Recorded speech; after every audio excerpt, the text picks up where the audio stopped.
L'Espagnol avec Vitinha, il a de l'espace, Vitinha, ballon pour Doué.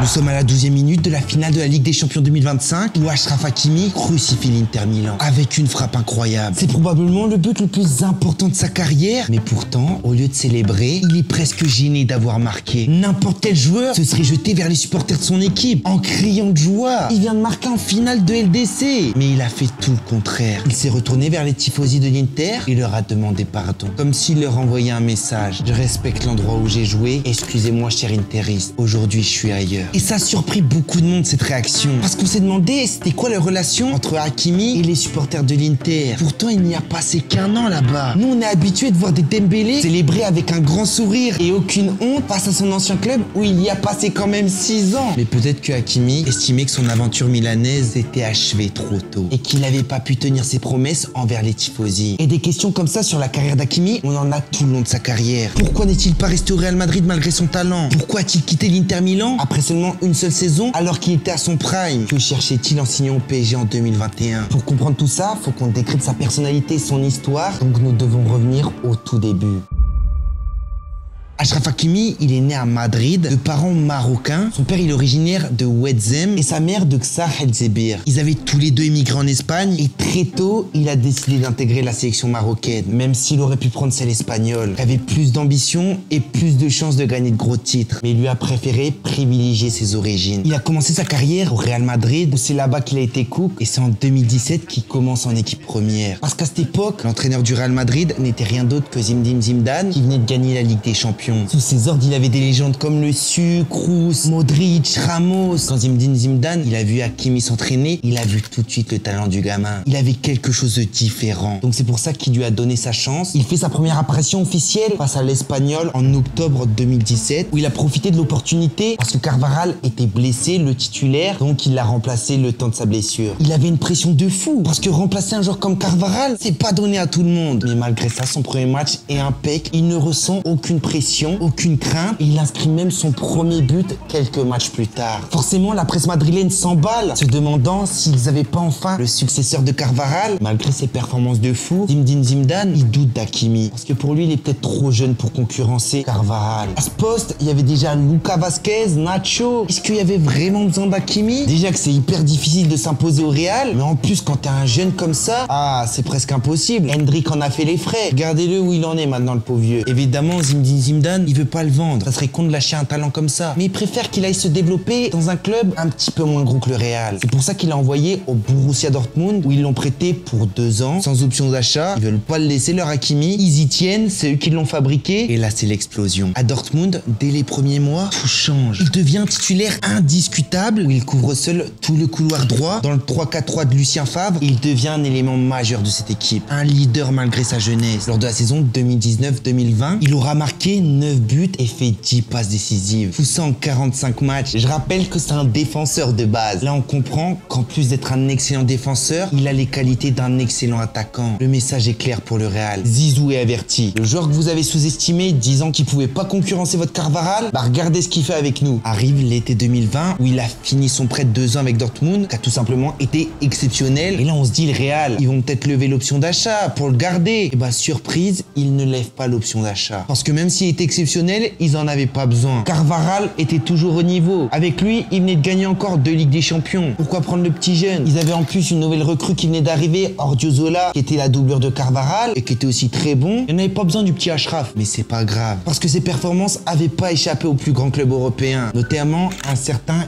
Inter Milan, sous les ordres d'Antonio Conte, l'avait repéré. Donc forcément, ils ont sauté sur l'occasion, lui qui n'était plus désiré au Real. Et donc, ils l'ont acheté pour 40 millions d'euros. Ce qui est un sacré bon prix. Parce que sa valeur marchande à cette époque était de 80 millions d'euros. Dès ses premiers matchs en Serie A, Hakimi s'adapte à une vitesse folle. Quand on le voit jouer, on dirait qu'il est là depuis tellement longtemps. Son couloir droit est injouable. Il a une excellente connexion avec Lukaku et Lautaro Martinez. Et lors de sa saison avec l'Inter Milan, il aura marqué 7 buts et fait 11 passes D. C'est des stats d'attaquant ça. Et il gagnera le Scudetto lors de cette saison 2020-2021. Eux qui ne l'avaient plus gagné depuis 11 ans. Donc forcément, pour la saison prochaine, l'Inter Milan voulait le garder regardez, il a été exceptionnel. Ce serait complètement con de plus en vouloir. Mais malheureusement, malgré ce succès, le club a vécu une grosse crise financière. Le Covid avait fait très mal au club. Pour sauver les pots cassés, ils ont dû emprunter 275 millions d'euros et donc forcément, certains devaient se sacrifier. Achraf Hakimi était envié par tous les plus gros clubs, notamment le Paris Saint-Germain, qui était prêt à mettre la main au portefeuille et ils l'ont fait car ils l'ont acheté pour 60 millions d'euros. Donc à l'été 2020, Hakimi débarque à Paris dans une équipe qui est en reconstruction. Lors de ce mercato, il arrive probablement à l'un des plus gros mercatos que le PSG connu, car en même temps arrive Donnarumma qui venait de gagner l'Euro, Ramos, mais surtout le GOAT de ce sport, Léo Messi. Malgré l'arrivée de toutes ces grandes stars, c'est Hakimi qui aura coûté le plus cher parce que la majorité est arrivée libre, ce qui lui met une sacrée pression. Encore une fois, il s'adapte à cette équipe à une vitesse folle. Il devient très ami avec Kylian Mbappé parce qu'ils ont beaucoup de points communs. Ils sont de la même génération, ont la même vitesse et ils ont une super complicité sur le terrain et en dehors. On le voit sur les vidéos d'entraînement. Mais malgré l'armada qu'avait ce PSG, malheureusement, lors de sa première saison, ils n'atteindront pas les huitièmes de finale. Malgré toutes ces désillusions, Hakimi veut rester au PSG, il s'y sent bien. Puis arrive la Coupe du Monde 2022 au Qatar, où le Maroc avait fait l'exploit de s'être qualifié. Malheureusement, il tombe dans un groupe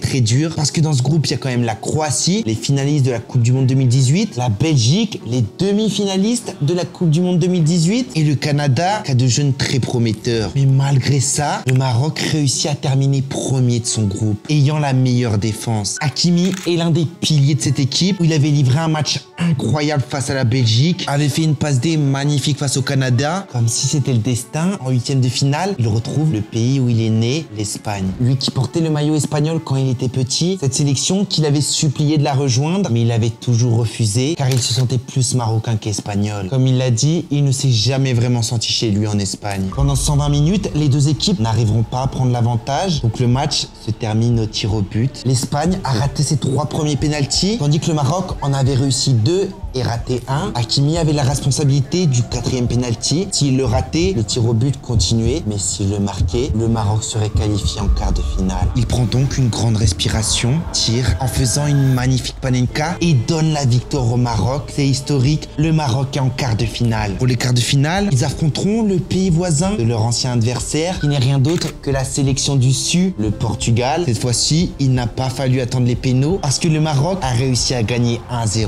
Ils arrivent en demi-finale, devenant la première nation arabe et africaine à atteindre les demi-finales. C'était historique. Cette équipe où peu aurait misé. Hakimi devient un icône de ce mondial, comme si c'était encore le destin. Il tombe face au pays où il joue, où joue son meilleur ami, la France. Ces deux-là s'affrontent, eux qui ont une telle complicité avec le Paris Saint-Germain, eux qui se connaissent par cœur. Malheureusement, la France était bien au-dessus. Ils perdront 2-0, mais partiront de ce mondial en ayant tout donné et avec beaucoup d'honneur et de respect. Le retour à Paris, c'est encore une déception cette saison, malgré cette armada, parce qu'ils n'atteindront toujours pas les huitièmes de finale. Donc beaucoup de cadres partent, lui reste. Lors de la saison 2023-2024, arrive un nouvel entraîneur qui se nomme Luis Enrique. Luis Enrique est clair avec Achraf Hakimi, il compte sur lui. Lors de cette saison 2023-2024, ils atteindront les demi-finales en Ligue des Champions, mais c'est lors de la saison 2024-2025 où Hakimi rentre dans le rang des légendes. Parce que Luis Enrique a créé un collectif extrêmement solide, où Hakimi est l'un des leaders de ce collectif. Il y a moins de stars, mais bien plus d'efficacité. Hakimi est incontournable, il est titulaire à chaque match. Il est le joueur qui a joué le